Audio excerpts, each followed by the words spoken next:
Magbibigay tayo ng idea kung paano maglagay ng clutch housing, no? So, isa-isahin natin para may idea yung iba at hindi kayo magkamali. Yan, NS200 carb, FIRS, yun, pare-pareho lang yan. Okay, so umpisa na natin. So, ayan, kagaya nito, natanggalan natin siya. So, meron yan siyang washer na may kasamang bushing. Ayan, oh. So, ito naman kasi, hindi kayo magkakamali nito pagka nilagay nyo to kasi nga, pag ganito yung paglagay, siyempre, hindi papasok yun doon kasi yung clutch housing natin. So, ang paglagay niya mga idol yan, makikita nyo to. Ayan, yun yung papunta doon. Ayan, oh.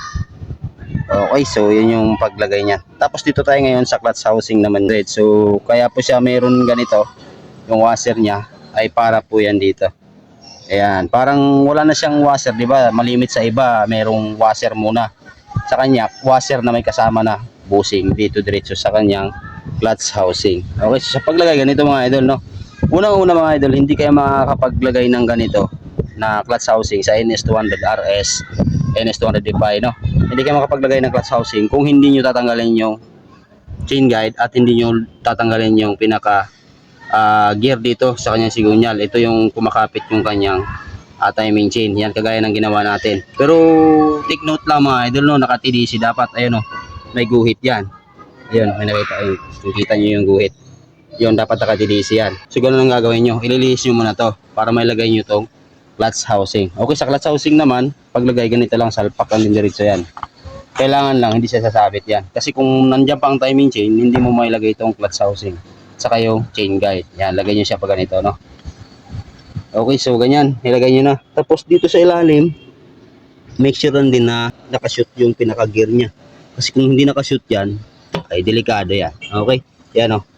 So malalaman nyo, dapat nakashoot yan dito, pantay. Ngayon, sa paglagay naman na timing chain at saka chain guide, ito kasi pinasok ko lang siya ng konti, no? Sa loob. Lagay natin. Dukutin natin to, yung kanyang chain guide. Yan, tapos lagay mo yung chain guide niya. Yan. Okay. Tapos lagay natin yung yung lock dito. So, lagay natin. Lagay natin to. Alright. Tapos dito mga idol, yan, makikita nyo yung timing niya. Ito, yung lagayan ng kunya. Yan, kunya. Kailangan yung lagayan ng kunya at saka yung timing gear doon, magkatapat yung dalawa na yan. So, dapat ganito. Yan, oh. Yan. So, ganyan mga idol, no? Shoot yung kunya niya. So, yung kunya na to sa ilalim, tsaka yung marking na yan, dapat magkatapat yan.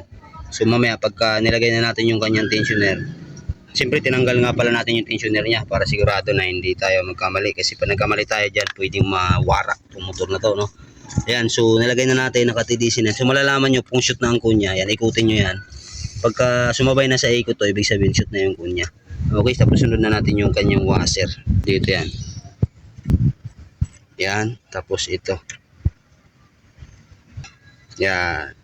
Tapos, sipitan na natin siya mga idol, no? Okay, so ganun lang paglagay na clutch housing. Alright.